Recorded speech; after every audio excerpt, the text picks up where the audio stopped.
All right. Good Wednesday afternoon and evening to all of you who are joining us live, and to those of you who are joining us from the other side of the world, from the future. Good morning. Happy Thursday to you. All right. So we are so excited to continue reading Anne of Green Gables. We're, of course, falling a little behind from the anime, but that's fine. We never intended to keep up with the events of that one. A tiny little. I think we're going to head into the events of episode 3 with this one, right? Let me see.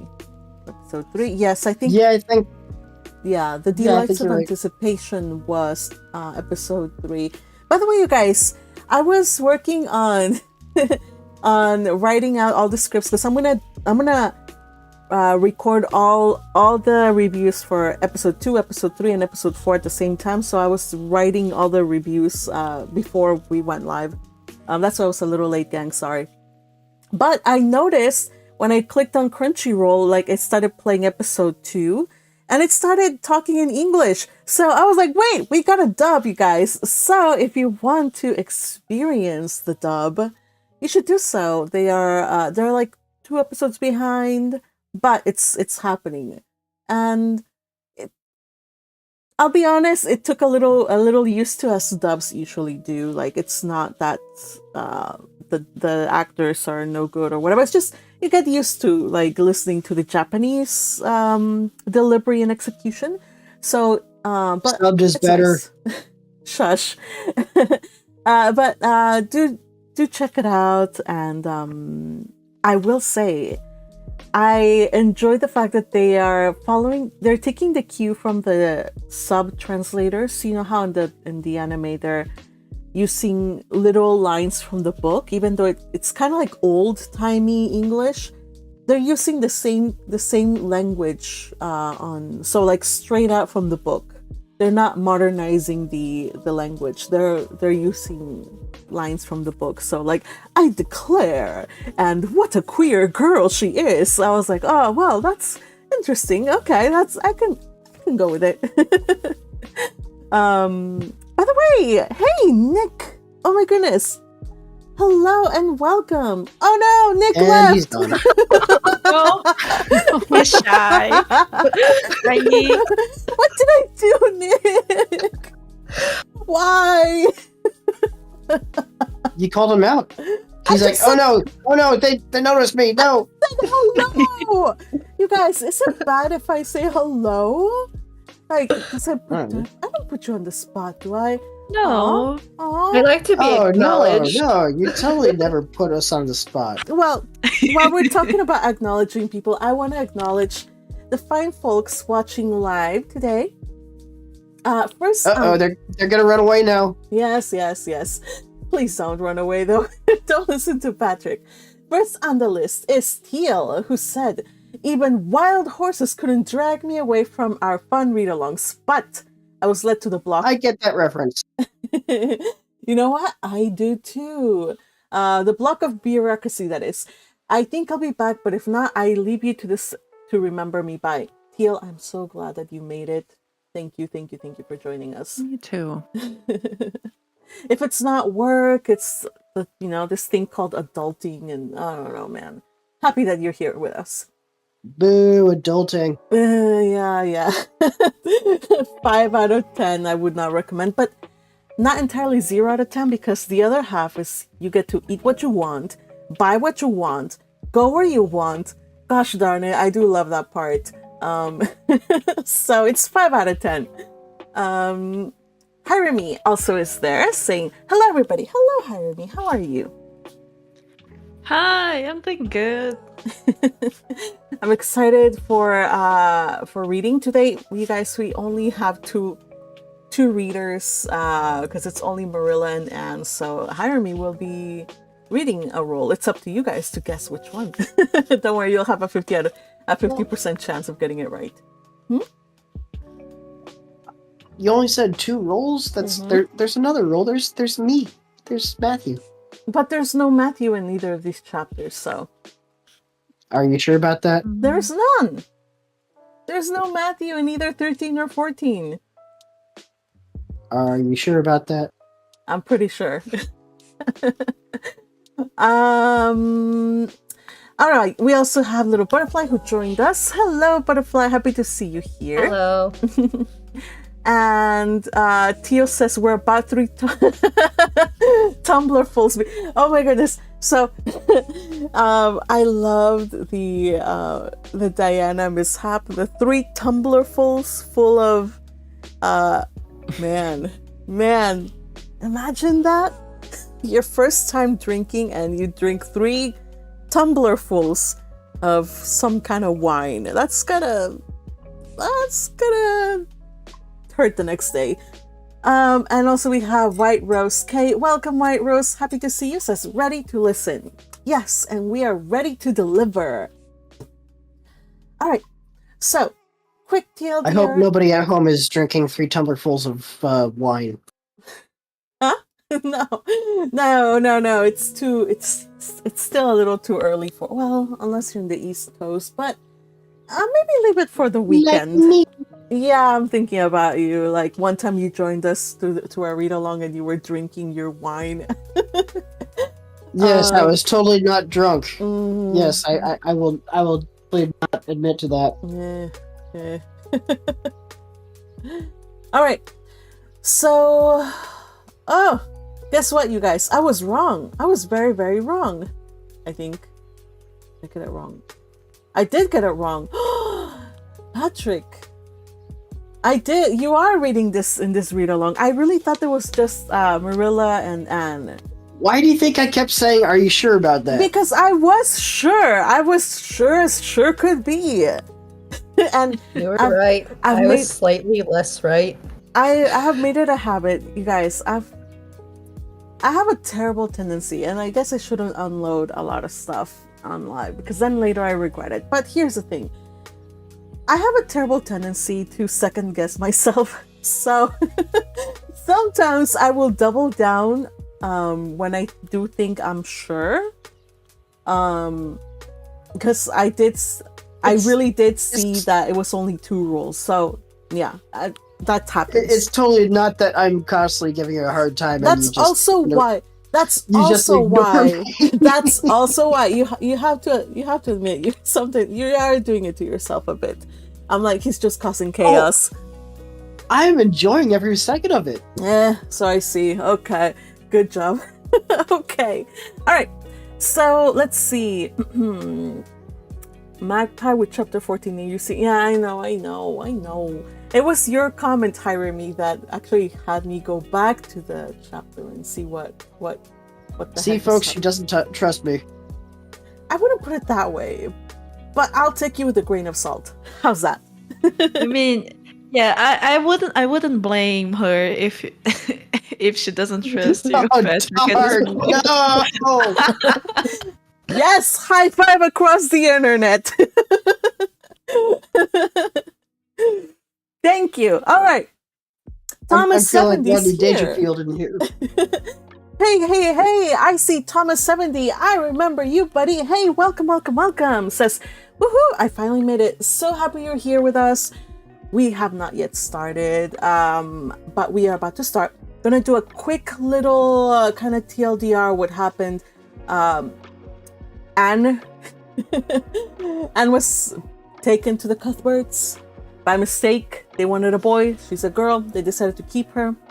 She is basically a breath of fresh air to Matthew and Marilla Cuthbert, but she does have a tendency to get in trouble. Still, everything is resolved with love and humor, and it's just great and awesome. So we continue on.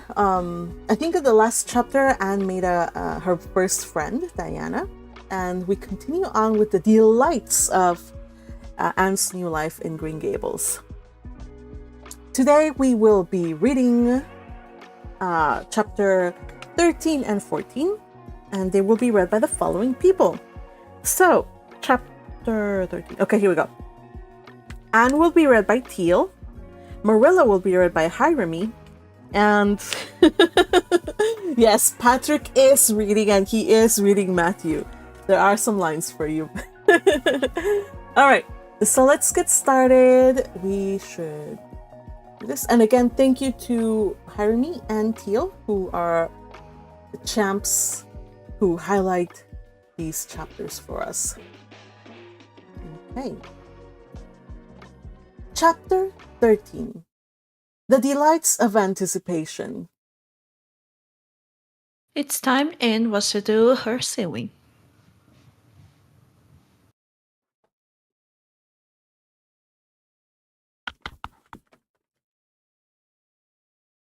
Oh, sorry.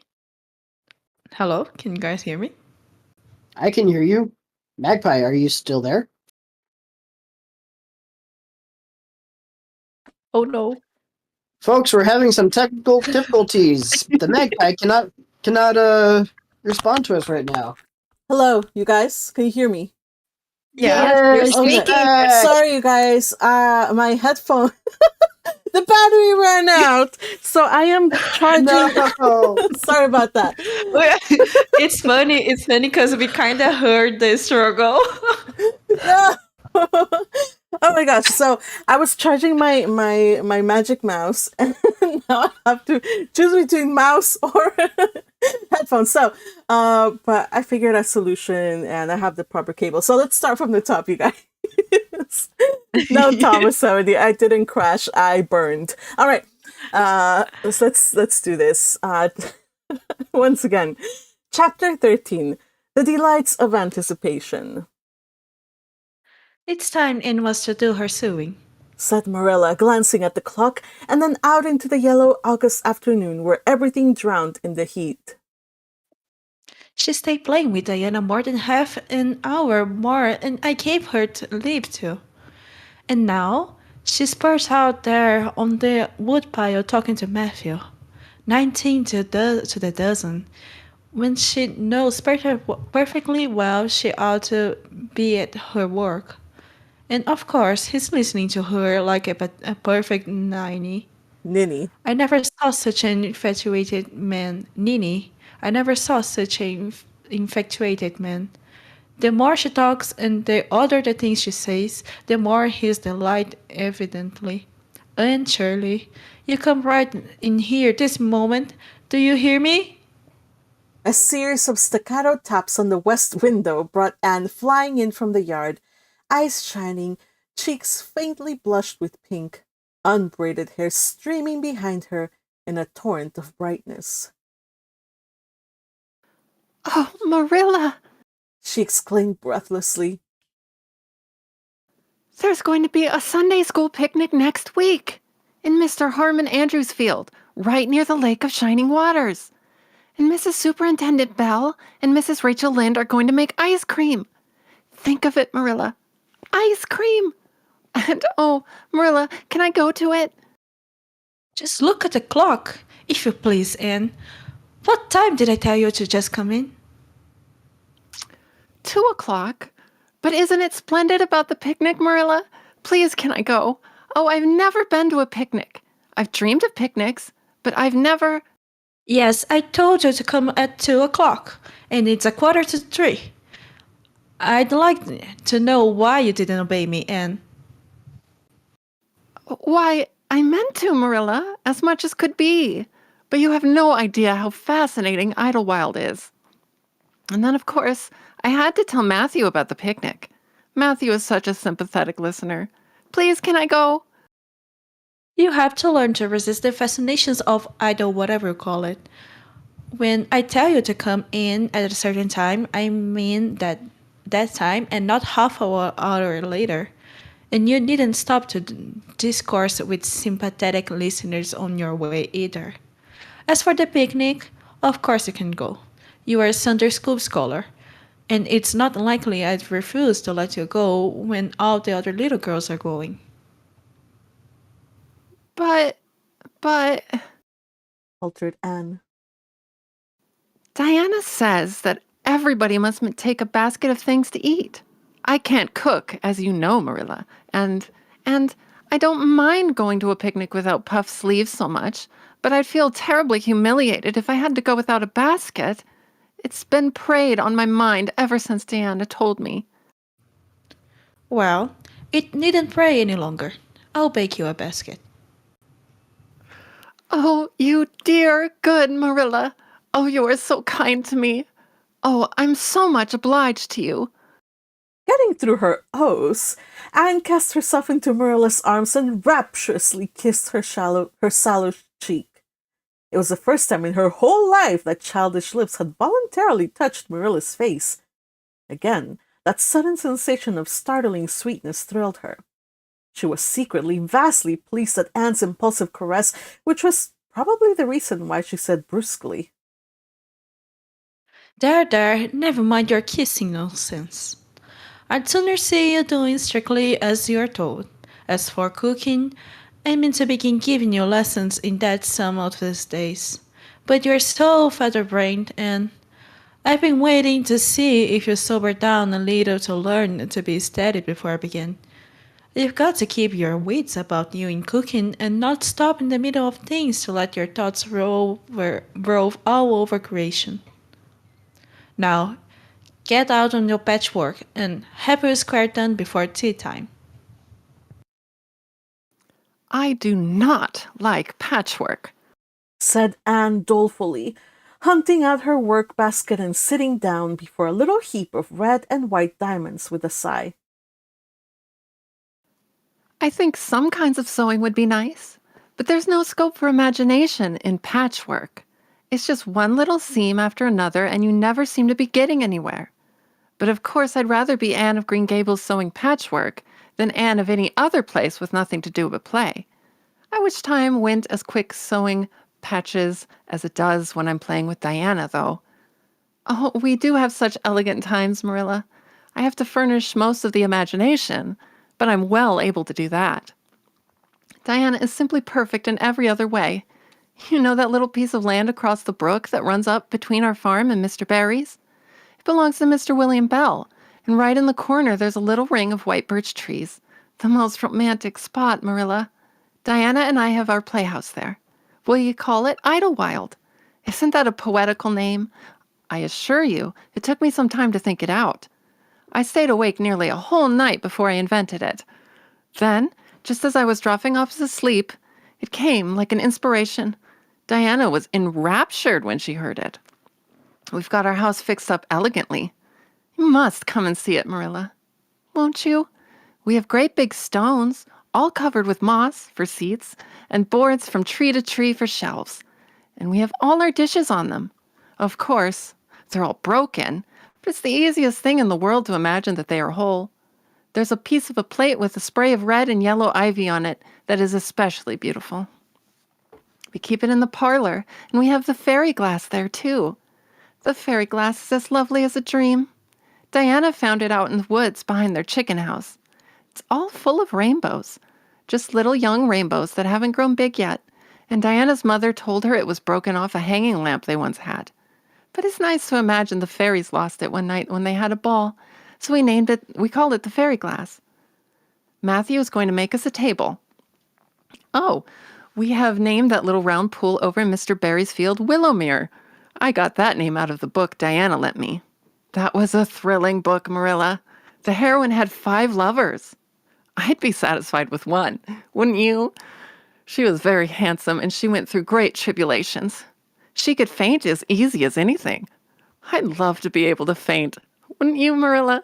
It's so romantic. But I'm really very healthy for all. I'm so thin. I believe I'm getting fatter, though. Do you think I am? I look at my elbows every morning when I get up to see if any dimples are coming. Diana's having a new dress made with elbow sleeves. She's going to wear it to the picnic. Oh, I do hope it will be fine next Wednesday. I don't feel that I could endure the disappointment if anything happened to prevent me from getting to the picnic. I suppose I'd live through it, but I'm certain it would be my lifelong sorrow. It wouldn't matter if I got to 100 picnics in after years. They wouldn't make up for missing this one. They're going to have boats on the Lake of Shining Waters and ice cream, as I told you. I've never tasted ice cream. Diana tried to explain what it was like, but I guess ice cream is one of those things that are beyond imagination. And you have talked even on for 10 minutes by the clock, said Marilla. Now, just for curiosity's sake. See if you can hold your tongue for the same length of time. Anne held her tongue as desired. But for the rest of the week she talked picnic and thought picnic and dreamed picnic. On Saturday it rained, and she worked herself up into such a frantic state lest it should keep on raining until and over Wednesday that Marilla made her sew an extra patchwork square by way of steadying her nerves. On Sunday, Anne confided to Marilla on the way home from church that she grew actually cold all over with excitement when the minister announced the picnic from the pulpit. Such a thrill as went up and down my back, Marilla. I don't think I'd ever really believed until then that there was honestly going to be a picnic. I couldn't help fearing I'd only imagined it. But when a minister says a thing in the pulpit, you just have to believe it. You set your heart too much on things, Anne, said Marilla with a sigh.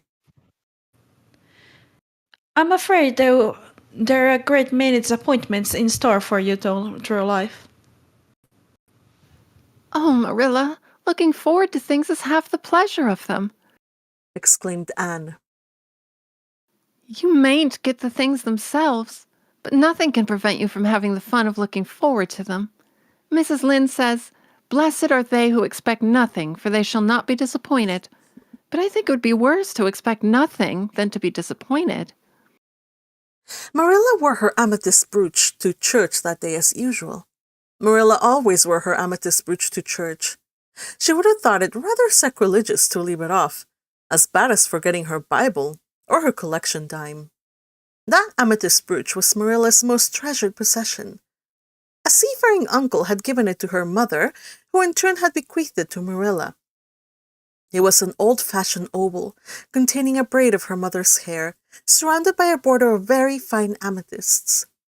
Marilla knew too little about precious stones to realize how fine the amethysts actually were, but she thought them very beautiful, and was always pleasantly conscious of their violet shimmer at her throat above her good brown satin dress, even though she could not see it. Anne had been smitten with delighted admiration when she first saw that brooch. Oh, Marilla, it's a perfectly elegant brooch. I don't know how you can pay attention to the sermon or the prayers when you have it on. I couldn't, I know. I think amethysts are just sweet. They're what I used to think diamonds were like. Long ago, before I had ever seen a diamond, I read about them, and I tried to imagine what they would be like. I thought they would be lovely, glimmering purple stones. When I saw a real diamond in a lady's ring one day, I was so disappointed I cried. Of course, it was very lonely, but it wasn't my idea, very lovely, but it wasn't my idea of a diamond. Will you let me hold the brooch for 1 minute, Marilla? Do you think amethysts can be the souls of good violets? End of chapter. Continuing on. By the way, I just want to say hello to those that have joined in. We have Turash Mac, hello, and Fuji Petals floating on water. Hello, hello. Happy to see you both. Yes, Hirami, we read that. We read that right. The heroine of that story had 5 lovers. Oh my gosh. Hard to keep track of them. Diana reading Lude. Oh if everybody's enjoying the read along so far, I would suggest you like and subscribe and follow the Magpie. We would love to have you support her, and by supporting her, you'll have access to the Discord where you might actually be able to join us. So we look forward to that in the future. So yes, thank you for that, Patrick. By the way, you guys, I have been wondering. Okay, so you know how the description of the brooch, you know how back in the day they would give each other like locks of hair. That was apparently like a really big thing. Like you would get like your girlfriend's hair, and you would set it on a ring or on a brooch in this case. So I've been always curious to see like how it looks like. So I'm going to, maybe afterwards I'm gonna go and look into it, because I just like, how did that work? You had the hair and then the amethyst around it, when all the time in every adaptation, it was always just the large amethyst. So anyway, if one of you guys wants to help me, if you guys have time, you can drop the picture on #voice. That way I can fish it out and we can see something like that. All right, but we continue on. By the way, yes, Hiremi says good job, Teal. Yes, those were some long lines. So I'm letting you rest, Teal. This is just me giving you a little bit of time. I think the girl is excited. Just a little. Wouldn't just you be to have very ice cream for the first time? Ice cream. Anytime ice cream is involved, yes, that is an exciting time. I think I've made this question before, but I'm still in the cookies and cream or coffee category. Peanut butter too is also good. Peanut butter chocolate is good. So let me know. Anything with chocolate. Yes, of course. Except pistachio. Oh, pistachios? Pistachio? Yeah, pistachio. There we go. Yeah. Sorry, I had like you said it in Portuguese. My Spanish brain caught it, and then I had to translate it in English. Oh man. Sorry, I forgot it was pistachio in English. Pistachio. Yes, I also forget sometimes. One of my mom's favorite flavors when I was growing up was mint pistachio. That is something I've never tried before. Did she make Neither it, or have did I. they sell it, or did she have to make it herself? Because I've never heard of mint pistachio ever. It was at Baskin Robbins, and I haven't seen it since. Oh, yeah. Sometimes they change their lineup. I like cookies and cream. Yes, classic. Me too. Turish Mac also likes pistachio is the best. You know what? I haven't tried pistachio.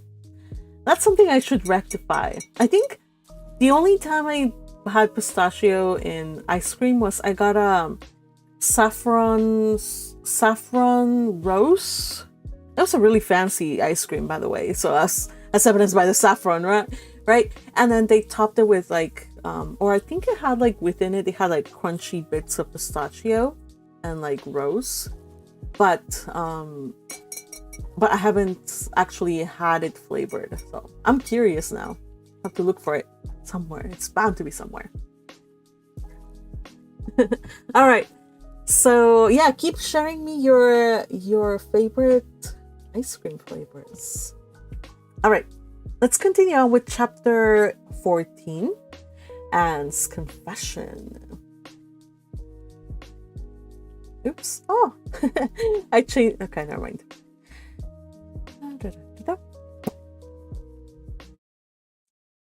Anne's confession. On the Monday evening before the picnic, Marilla came down from her room with a troubled face.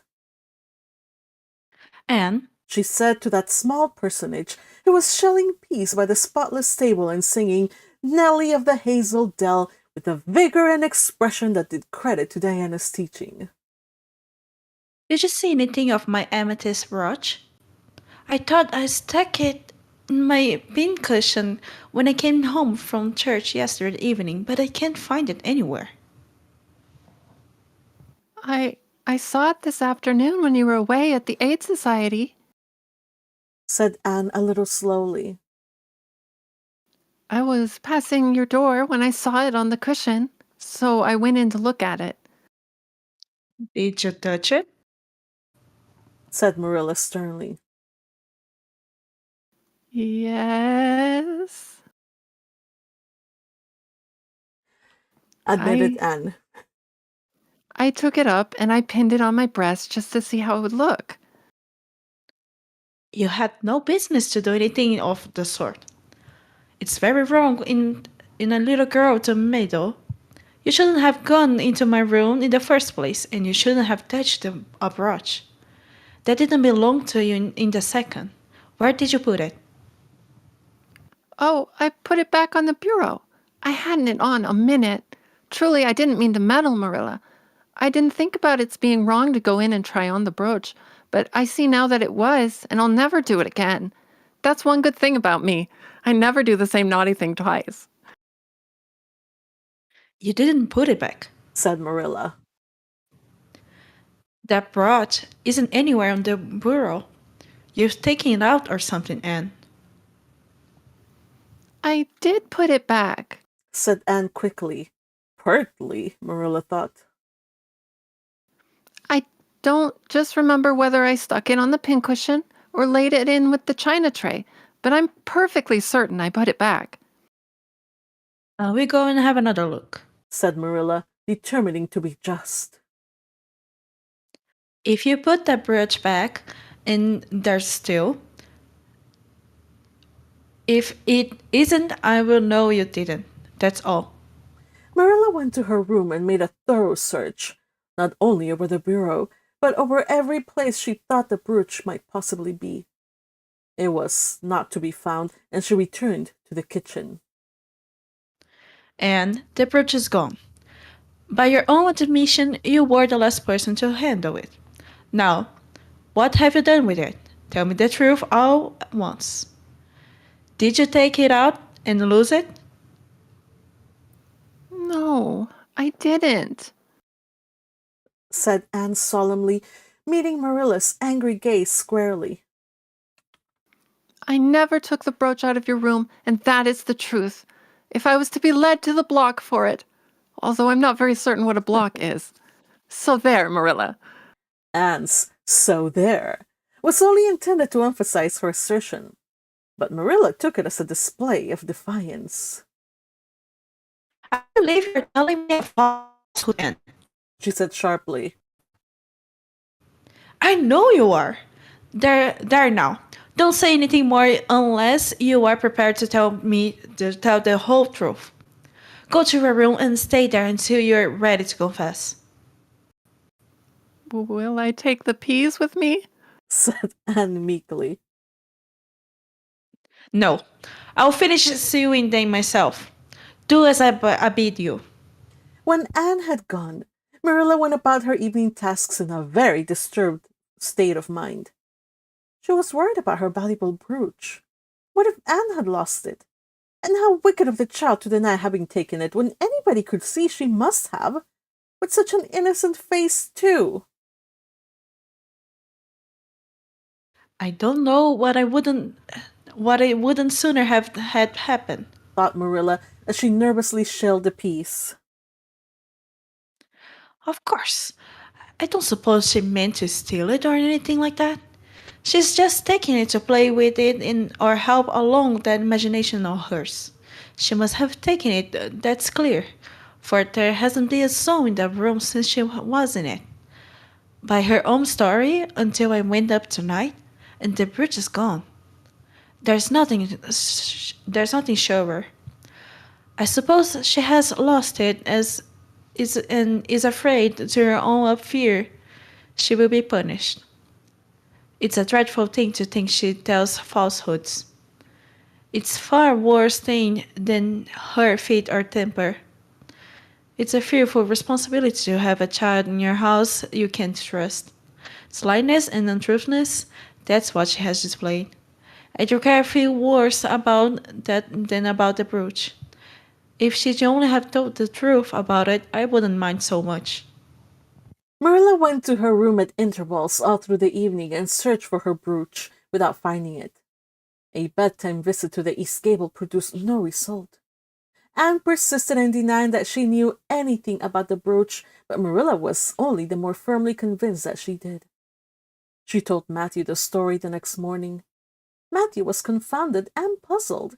He could not so quickly lose faith in Anne, but he had to admit that circumstances were against her.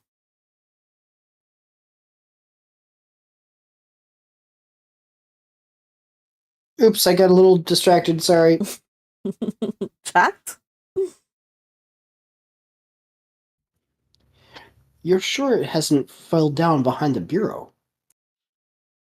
It was the only suggestion he could offer. I moved the bureau and I've taken out the drawers, and I've looked in every crack and cranny, was Marilla's positive answer. The brooch is gone, and the child has taken it and lied about it. That's the plain, ugly truth, Matthew Cuthbert. And we might as well look it in the face. Well, now, what are you going to do about it? Masked. Matthew asked forlornly, feeling secretly thankful that Marilla, and not he, had to deal with the situation. He felt no desire to put his oar in this time. She will stay in her room until she confesses, said Marilla grimly, remembering the success of this method in the former case. Then we'll see. Perhaps we'll be able to find the brooch if she'll only tell where she took it. But in any case, she'll have to be severely punished, Matthew. Well, now, you'll have to punish her, said Matthew, reaching for his hat. I have nothing to do with it, remember? You ward me off yourself. Marilla felt deserted by everyone. She could not even go to Mrs. Lynde for advice. She went up to the east gable with a very serious face and left it with a face more serious still. Anne steadfastly refused to confess. She persisted in asserting that she had not taken the brooch. The child had evidently been crying, and Marilla felt a pang of pity, which she sternly repressed. By night, she was, as she expressed it, beat out. You stay in this room until you confess, Anne. You can make up your mind to that, she said firmly. But the picnic is tomorrow, Marilla, cried Anne. You won't keep me from going to that, will you? You'll just let me out for the afternoon, won't you? Then I'll stay here as long as you like afterwards, cheerfully. But I must go to the picnic. You'll not go to picnics nor anywhere else until you confessed, Anne. Oh, Marilla, gasped Anne. But Marilla had gone out and shut the door. Wednesday morning dawned as bright and fair as if expressly made to order for the picnic. Birds sang around Green Gables. The Madonna lilies in the garden sent out whiffs of perfume that entered in on viewless winds at every door and window and wandered through halls and rooms like spirits of benediction. The birches in the hollow waved joyful hands as if watching for Anne's usual morning greeting from the east gable. But Anne was not at her window. When Marilla took her breakfast up to her, she found the child sitting primly on her bed, pale and resolute, with tight-shut lips and gleaming eyes. Marilla, I'm ready to confess. Ah! Marilla laid down her tray. Once again her method had succeeded, but her success was very bitter to her. Let me hear what you have to say then, Anne. I took the amethyst brooch, said Anne, as if repeating a lesson she had learned. I took it just as you said. I didn't mean to take it when I went in. But it did look so beautiful, Marilla, when I pinned it on my breast that I was overcome by an irresistible temptation. I imagined how perfectly thrilling it would be to take it to Idlewild and play I was the Lady Cordelia Fitzgerald. It would be so much easier to imagine I was the Lady Cordelia if I had a real amethyst brooch on. Diana and I make necklaces of roseberries, but what are roseberries compared to amethysts? So I took the brooch. I thought I could put it back before you came home. I went all the way around by the road to lengthen out the time. When I was going over the bridge across the lake of shining waters, I took the brooch off to have another look at it.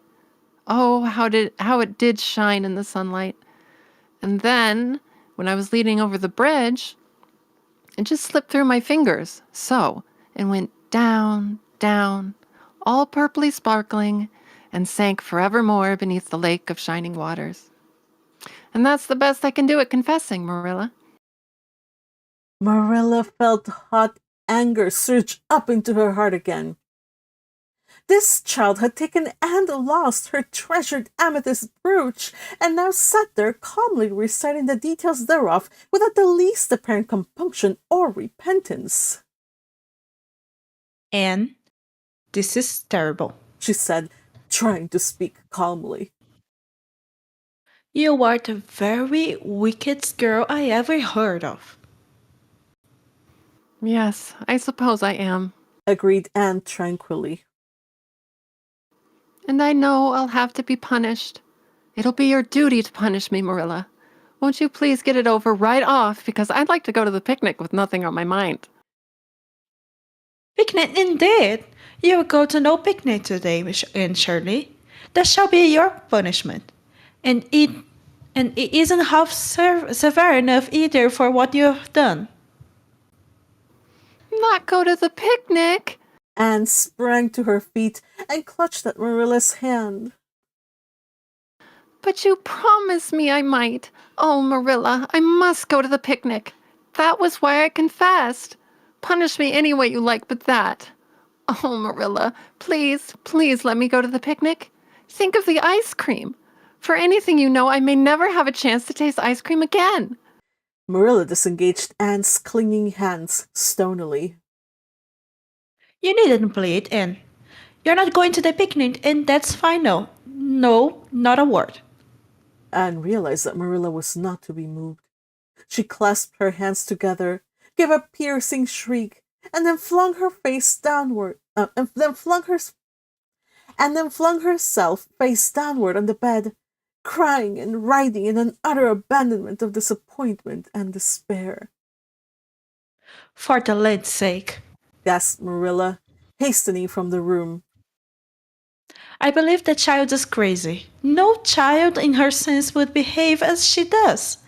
If she isn't, she is utterly bad. Oh dear, I'm afraid Rachel was right from the first. But I've put my hand on the plow and I won't look back. That was a dismal morning. Marilla worked fiercely and scrubbed the porch floor and the dairy shelves when she could find nothing else to do. Neither the shelves nor the porch needed it, but Marilla did. Then she went out and raked the yard. When dinner was ready, she went to the stairs and called Anne. A tear-stained face appeared, looking tragically over the banisters. Come down to your dinner, Anne. I don't want any dinner, Marilla, said Anne sobbingly. I couldn't eat anything. My heart is broken. You'll feel remorse of conscience someday, I expect, for breaking it, Marilla. But I forgive you. Remember when the time comes that I forgive you. But please don't ask me to eat anything, especially boiled pork and greens. Boiled pork and greens are so unromantic when one is in affliction. Sorry. Exasperated, Marilla returned to the kitchen and poured out her tale of woe to Matthew, who, between his sense of justice and his unlawful sympathy with Anne, was a miserable man. Well, now, she shouldn't have taken the brooch, Marilla, or told lies about it, he admitted, mournfully surveying his plate full of unromantic pork and greens, as if he, like Anne, thought it a food unsuited to the crisis of feeling. But she's such a little thing. Such an interesting little thing. Don't you think it's pretty rough not to let her go to the picnic when she's so set on it? Matthew Cuthbert, I'm amazed at you. I think I've let her off entirely too easy, and she doesn't appear to realize how wicked she's been at all. That's what worries me the most. If she'd really felt sorry, it wouldn't be so bad. And she don't seem to realize it neither. You are making excuses for her all the time to yourself. I can't see that. Well, now, she's such a little thing, feebly reiterated Matthew. and there should be allowances made, Marilla. You know she's never had any bringing up. Well, she's having it now, retorted Marilla. The retort silenced Matthew, if it did not convince him. That dinner was a very dismal meal. The only cheerful thing about it was Cherry Boot, the hired boy, and Marilla resented his cheerfulness as a personal insult. When her dishes were washed and her bread sponge set and her hens fed, Marilla remembered she had noticed a small rent in her best black lace shawl when she had taken it off on Monday afternoon and returning from the ladies' aid. She would go and mend it. The shawl was in a box in her trunk. As Marilla lifted it out, the sunlight falling through the vines that clustered thickly about the window struck upon something caught in the shawl, something that glittered and sparkled in facets of violet light. Marilla snatched at it with a gasp. It was the amethyst brooch hanging to a thread of the lace by its catch. her life and heart, said Marilla blankly. What does this mean? Here's my brooch safe and sound, and I thought was the bottom of Barry's pond. Whatever did that girl mean by saying she took it and lost it? I declare I believe Green Gables is bewitched. I remember now that when I took off my shawl Monday afternoon, I laid on the bureau for a minute. I suppose the brooch got caught in it somehow. Well, Marilla betook herself to the east gable, brooch in hand. Anne had cried herself out and was sitting dejectedly by the window. Anne Shirley, said Marilla solemnly,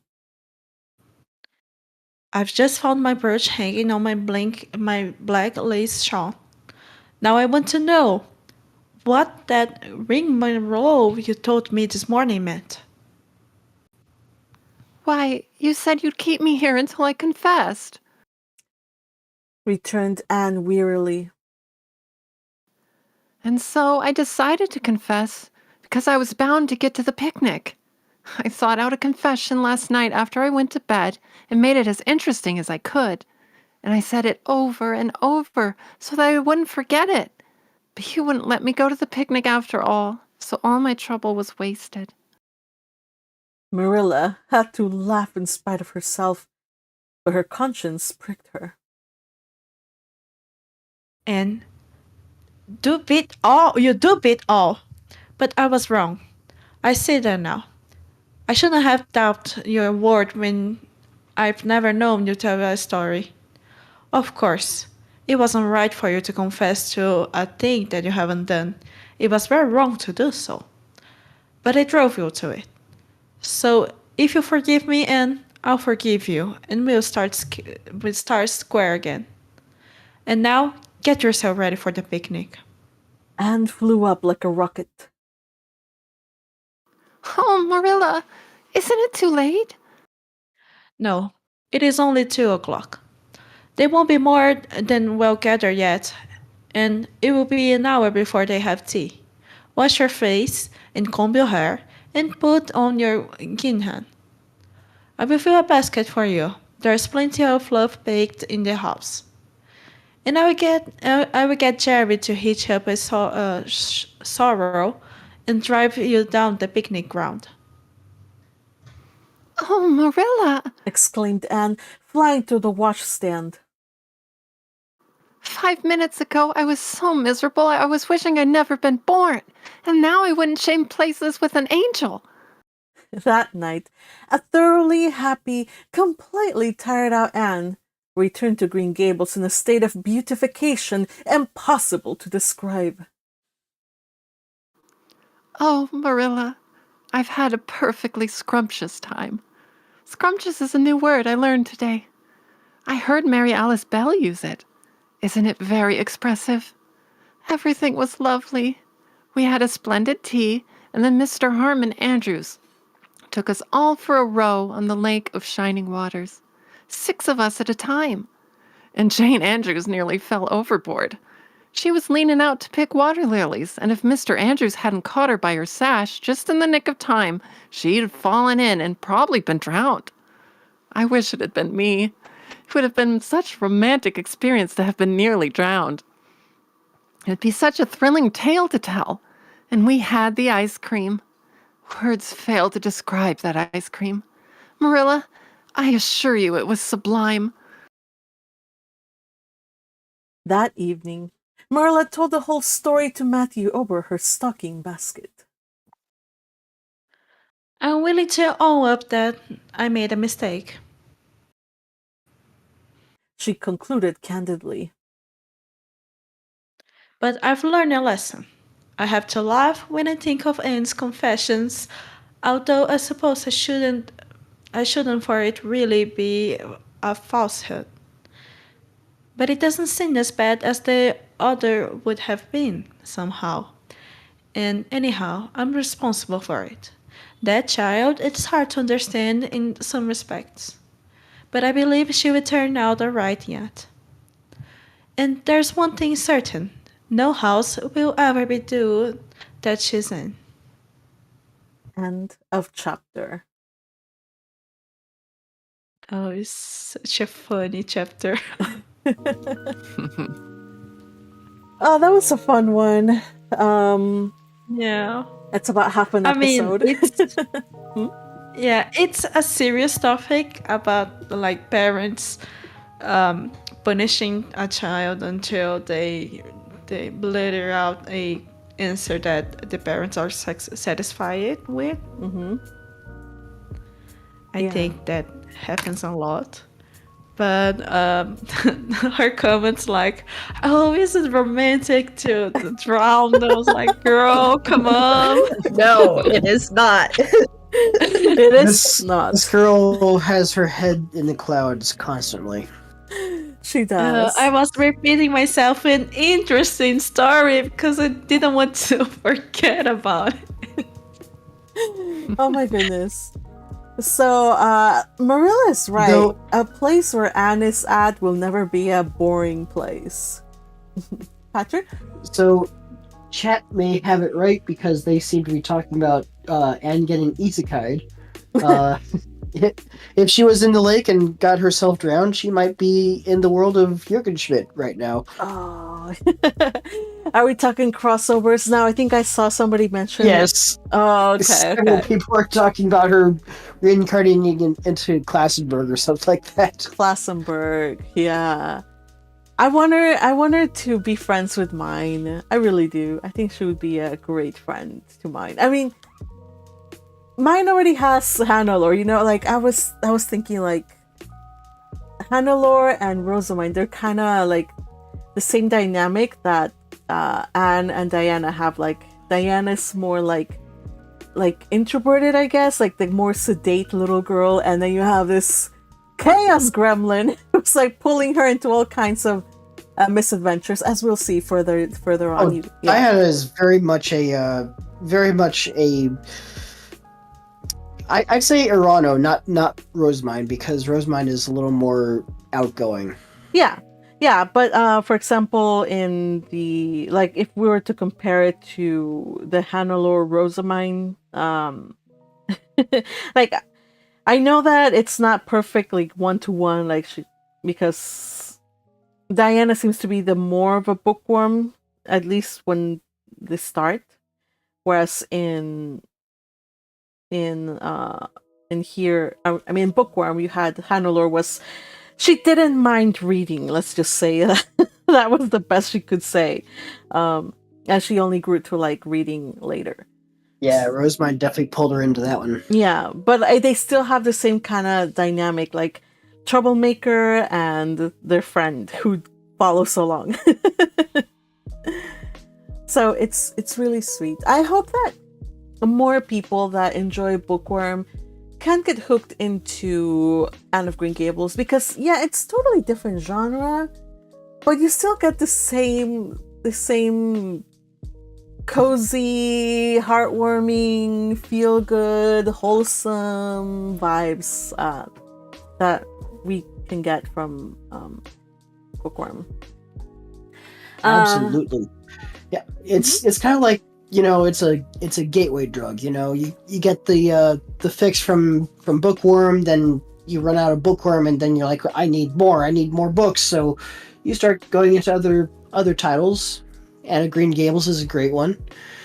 And you just keep reading, and you keep enjoying yourself as you delve into other worlds. Yeah, we have George Max says Anne is a Dunkelfelger, no doubt about it. You know what? Maybe, yeah. I don't know. What do you guys think? Is she a Dunkelfelger? She has the energy for like Dunkelfelgerian. I don't know if she's aggressive enough. I mean, she might be like a Clarissa, but I don't know. Well, I wonder eventually. Maybe Druonshell? Maybe. I kind of feel like Druonshell are snarky vibes. Yeah, they're more, plotting and stuff like that. I don't think that's really her. Klassenberg, they're all about art and there was something that Anastasius kept saying about Klassenberg women. What was it? Somebody refresh our minds. You know what? I think she'd be an Ehrenfest gal. Ehrenfest is the birthplace of weirdos, and I think she would be an Ehrenfest kid. Yeah, that fits. You know what? I could see it. I agree. And then maybe she could get starbound into Alexandria. Yeah, Love it. She reminds me of Dream Day thinking like Marilla. Just on the clouds. Right. That has quite a few good ideas too. I wasn't the first one to come up with the starbound into Alexandria, but I've seen, obviously, Dunkelfelger is one of the big ones going around. There's Blessenmeyer. I mentioned Klassenberg, of course. Yep. There's plenty of places for little Anne to show up. But you know what? I'm excited to see the kind of ethos that Alexandria is gonna have. This is kind of like, sorry you guys, you mentioned bookworm, and we will get bookworm tangents. Okay, so just bear with me. So you have Dunkelfelgerians. They're like the meatheads, sports fanatics. Really like outgoing, whatever, right? You get the artsy people and elegance and whatever, like all this kind of from Klassenberg. You get the scholarly people from Derwentshire, weirdos and innovators from Ehrenfest. What is Alexandria? I feel like it's going to be a mix of it, but I don't know. What do you guys think it's going to be like? Oh, look at these people from Alexandria. Of course they're this way. They're from Alexandria. What do you think would be a good stuff to characterize somebody, say in about 25 years from its founding? I would say they would be quite a bit more scholarly, because of course Rosemary is going to promote reading, and Ferdinand has his research facilities. So I think scholars are going to be one of the biggest things to come out of Alexandria. Oh yes. I wonder if it's going to be like they'll develop a little bit of a rivalry with Derwentshire. Oh, by the way, I need to call out Thomas 70 because he said maybe Anne could be Wilfred's daughter.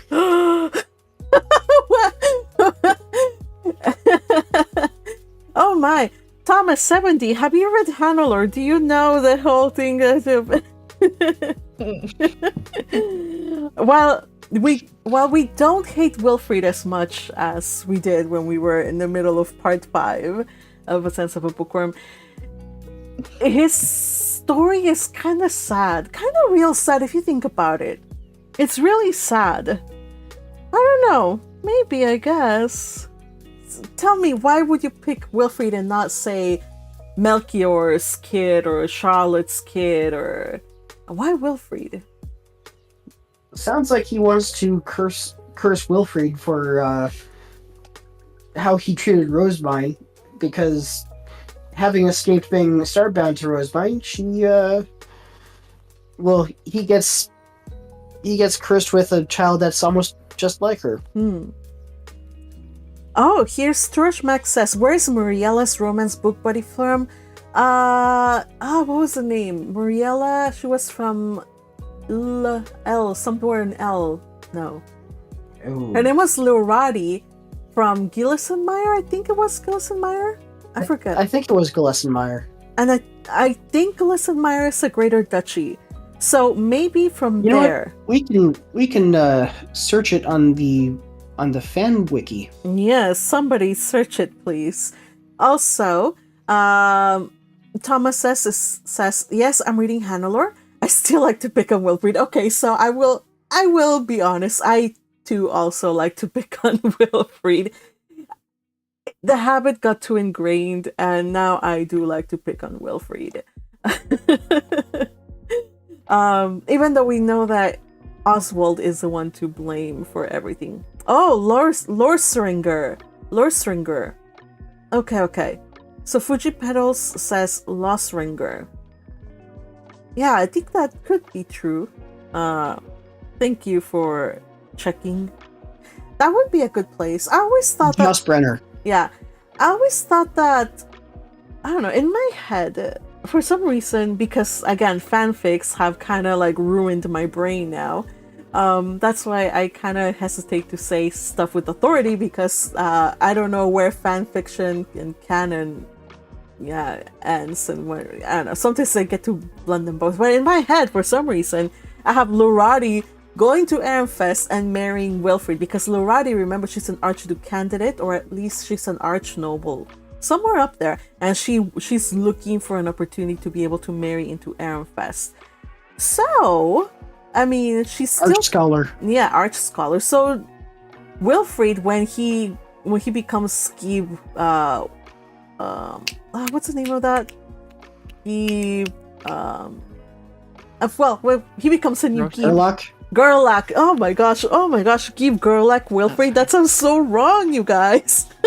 Well, when he becomes a Geeb, he's gonna have to gather to himself scholars and all kinds of people to support him.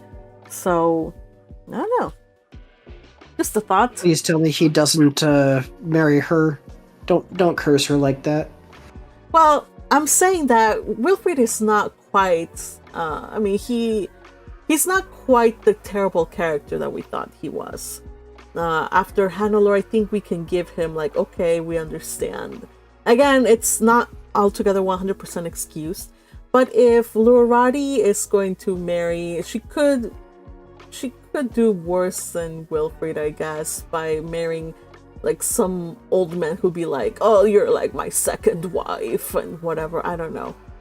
You know, now that I think about it, it wouldn't actually be a bad choice, since she could have freer access to the romance novels that she seems to love, and maybe since Feline, her future isn't set in stone, maybe she can continue her friendship with her. Oh, okay, yeah.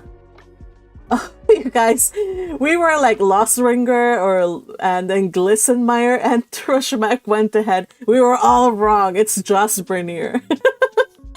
We were so wrong. I said Joss Brenner. Oh, I thought you said Glissenmeyer. Sorry. Okay, well, thank you for fact checking. Always here committed to to not spread misinformation. To spreading information. Well, back on topic, I found some pictures of jewelry with hair in them, and so I posted them in the hashtag voice chat. Okay, let me fish it up. Okay, you guys, I'll be honest, jewelry with hair on it is kind of like an ick to me. So I want to see it just to like get rid of the ick for me. So hopefully it doesn't make the ick bigger. It doesn't make it worse. I can see the artistic value in this, but I'm kind of with Magpie on this. I'm not a huge fan of human hair in a jewelry ornament. I mean, back in the day, like in the good old days. Oh, I see. Okay, let me share it with the peeps. Ooh, this is not good. Look, hold on a sec. The peeps. Wow. Okay, let me just... Sorry, you guys. You're seeing real time how Magpie deals with the things. Okay, so we have things like this. Okay, like a braid sort of thing situation. I don't know how I feel about this, you guys. Oh, hold on. Well, it was described as being a braid of her mother's hair. That's true. So I need to see more amethysts. Okay, so you kind of put it like encased in a little glass something, and then you put the amethyst around it. I mean, they do it like artistically. Some of them are pretty interestingly braided. Oh, no. La pulsera, no? The bracelet? No, that's where I draw a line. These are really interesting. Thank you so much for such thorough educational material, Butterfly. That's really helpful.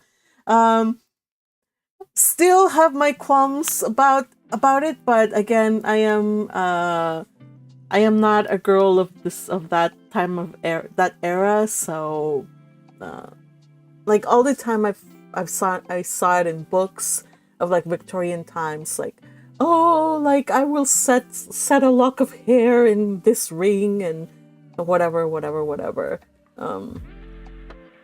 So now I know. Thank you. What is Fuji Petals waiting for? It says, I'm waiting for what? For what? What are you waiting for, Fuji Petals? You gotta look at the AI Gen and I made. Where is it? Okay. Thank you for letting me know. Let's see, where is it? It's right below the hair brooches. Oh, okay. Here it is. This is by our good friend, Crusher. Taking full advantage of the newest AI generation model with Ghibli. You know what, though? It looks fitting. I can see an entirely Ghiblified Anne. It would be a perfect fit, I think. Just the art style.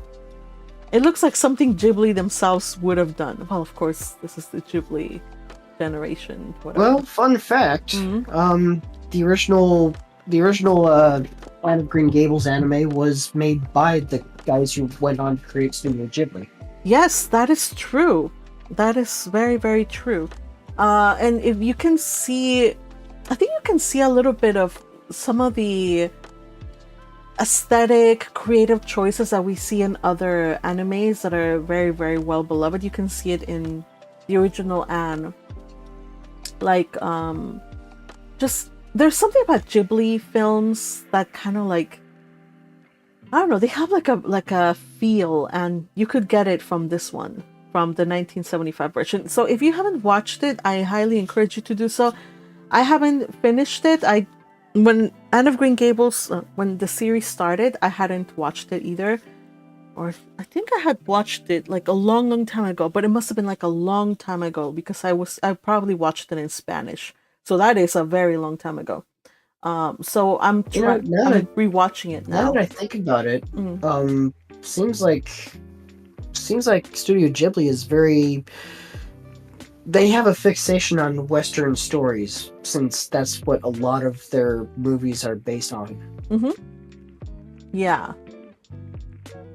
And I think also during this time there was a movement. I think it was not a movement, but like they were doing a lot of stories from back in the day. Like they not only did Anne of Green Gables, they also did Tom Sawyer, they did Heidi, they did so many of these stories. A lot of them I haven't even watched, but they're very, very nice. Oh, look. All right. So thank you again for sharing your art, Jen, and the jewelry. One of these days, I will have to go back. There's a little district around where I live where you have a lot of vintage shops, and they sell old jewelry and stuff like that. So one of these days I'm gonna have to go and see if they sell like some of these and take a picture and maybe share it. Because I'm still wondering how like one with I think this one with amethyst would. I think this one would look like it, but yeah. I think I've seen these before. Kind of like that. Yes. So I'm gonna check one of these days. I'm gonna go to the vintage jewelry place and see what they have. Share with you guys. All right, so it is 5:10, and I have a video to finish script. I am working, you guys. I am working on releasing the reviews of Anne Shirley episode 2, 3, and 4, which are the ones that I have already released. So I will get those done and recorded. Hopefully, for those who are members, you will get them as I finish editing them. I'll upload them, but I plan to make them public, like all at the same time. So yeah, if you want to see, like, have early access to that, become a member here, the Noble tier, and then you will have access to them before anybody else. And then once all and remember, if you become a member, you can have access to the Discord as well. Oh yes, do join us. And speaking of access to Discord, by the way, Nick, you're here. If I say hello to you, will you run away again? Because I said hello to you and you left, and that broke my heart. Uh-oh, she called him out. He's gonna run away again. He is. I wonder if he's even... Probably he's muted. Well, Nick, we're happy to see you here, even though you might run away. Let's see. Okay. So yeah, join us, you guys, if you're able to. We're going to go live again on Friday to do the next 2 chapters, which I believe it is at last the official meeting of Anne and Gilbert Blythe.